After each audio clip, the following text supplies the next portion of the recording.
இலங்கையில் புதிதாக 49 சுற்றுலா தலங்கள். பலத்த மின்னல் தாக்கம், அண்ணன் தங்கை பரிதாப உயிரிழப்பு. 67 நாடுகளுக்கு இலவச விசா வழங்குவது குறித்து கவனம்.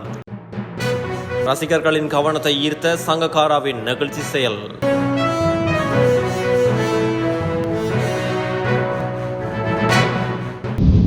இலங்கையில் தற்போதைக்கு இனம் காணப்பட்டுள்ள 49 சுற்றுலா தலங்கள் புதிய சுற்றுலா வலயங்களாக விரைவில் வர்த்தமானி அறிவித்தல் மூலம் பிரகடனப்படுத்தப்பட உள்ளது.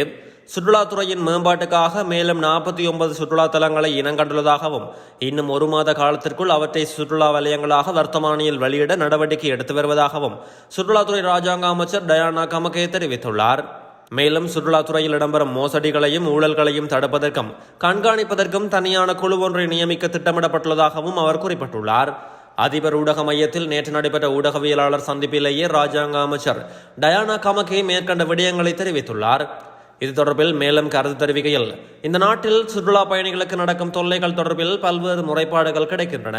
சுற்றுலா பயணிகளுக்கு அதிக விலைக்கு உணவுப் பொருட்களை விற்பனை செய்தல், சுற்றுலா தலங்களுக்கு செல்லக்கூடிய தொடருந்து டிக்கெட்டுகளை அதிக விலைக்கு விற்பனை செய்தல் போன்ற பல்வேறு முறைப்பாடுகள் கிடைத்துள்ளன. இவற்றை தடுக்க நடவடிக்கை எடுத்து வருகிறோம். இவ்வாறான மோசடிகளை தடுக்கவும் கண்காணிக்கவும் தனியான குழு ஒன்றை நியமிக்க நான் பரிந்துரைக்கின்றேன். இந்த நாட்டில் இயங்கும் ஆயுர்வேத ஸ்பா மையங்கள் தொடர்பில் அண்மை காலங்களில் பல்வேறு விமர்சனங்கள் எழுந்துள்ளன. இவை உண்மையில் ஏனைய நாடுகளில் ஆரோக்கிய மையங்களாகவே இயங்குகின்றன. மக்களின் ஆரோக்கியத்தில் கவனம் செலுத்துபவையாக அவை இருக்க வேண்டும். ஆனால் இந்த நாட்டில் அவ்வாறான இடங்களில் இடம்பெறுபவை பற்றி நான் குறிப்பிட தேவையில்லை. எனவே இந்த நாட்டு மக்களின் சுகாதாரம், ஆரோக்கியம் தொடர்பில் கவனம் செலுத்தி அவற்றை முறைப்படுத்தி கண்காணிப்பு பொறிமுறைகளை உருவாக்க சுகாதார அமைச்சுடன் நாம் கலந்துரையாடி வருகின்றோம். பொருளாதார நெருக்கடிக்கு பின்னர் தற்போது அதிபர் ரணில் விக்ரமசிங்க முன்னெடுக்கும் பொதுமக்களுக்கான நிவாரண நடவடிக்கைகள் குறித்து இப்போதைய நிலையை விடவும் அதிகமாக மக்களுக்கு தெளிவூட்டல்கள் இடம்பெற வேண்டும் என்று டயானா கமகே மேலும் தெரிவித்துள்ளார். ரத்தோட்டை பிரதேசத்தில் வீடொன்றிலிருந்து சகோதரனும் சகோதரியும் மின்னல் தாக்கி உயிரிழந்துள்ளனர். குறித்த சம்பவம் வெல்காலாய ரத்தோட்டை பகுதியில் நேற்று மாலை இடம்பெற்றதாக போலீசார் தெரிவிக்கின்றனர். சம்பவம் தொடர்பில் மேலும் தெரிய வருகையில், நாட்டில் நேற்று பெய்த கனமழையின் போது ஏற்பட்ட மின்னல் தாக்கியதில் வெல்காலாய பிரதேசத்தில் வீடொன்றில் இருந்த சகோதரனும் சகோதரியும் உயிரிழந்துள்ளனர். 12 வயது சிறுமியும் 23 வயதுடைய இளைஞனுமே மின்னல் தாக்கி உயிரிழந்துள்ளனர். அவர்கள் ஒரே குடும்பத்தை சேர்ந்த சகோதரர்கள் என போலீசார் தெரிவித்துள்ளனர். இருவரது சடலங்களும் ரத்தோட்டை வைத்தியசாலையில் வைக்கப்பட்டுள்ளதுடன் ரத்தோட்ட போலீசார் மேலதிக விசாரணைகளை மேற்கொண்டு வருகின்றனர். 67 நாடுகளை சேர்ந்த பிரஜைகளுக்கு இலவச விசா வழங்குவது குறித்து அமைச்சரவை பத்திரம் விரைவில் சமர்ப்பிக்கப்படும் என சுற்றுலாத்துறை ராஜாங்க அமைச்சர் டயானா கமகே தெரிவித்துள்ளார். ஜனாதிபதி ஊடக பிரிவில் நடைபெற்ற செய்தியாளர் சந்திப்பிலேயே இதனை தெரிவித்துள்ளார். ஏற்கனவே 7 நாடுகளுக்கு இலவச விசா வழங்கப்படுகின்றது.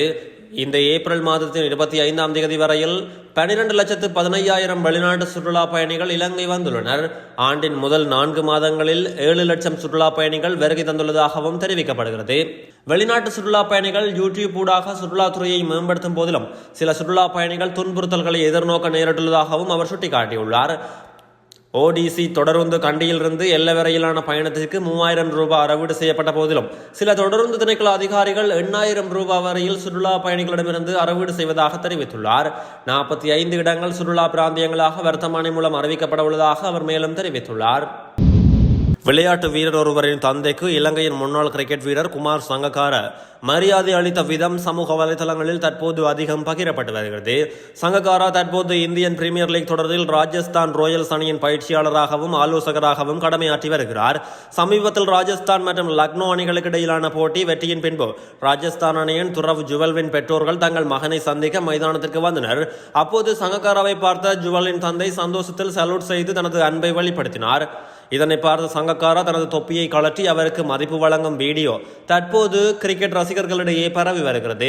விளையாட்டை தவிர்த்து சங்கக்காரா ஒரு சிறந்த மனிதர் என பலரும் பதிவு செய்து வருகிறார்கள். இதேவேளை இந்த ஆண்டு IPL போட்டியின் புள்ளிப்பட்டியலில் ராஜஸ்தான் ராயல்ஸ் அணி தற்போது வரையில் முன்னிலையில் உள்ளமை குறிப்பிடத்தக்கது.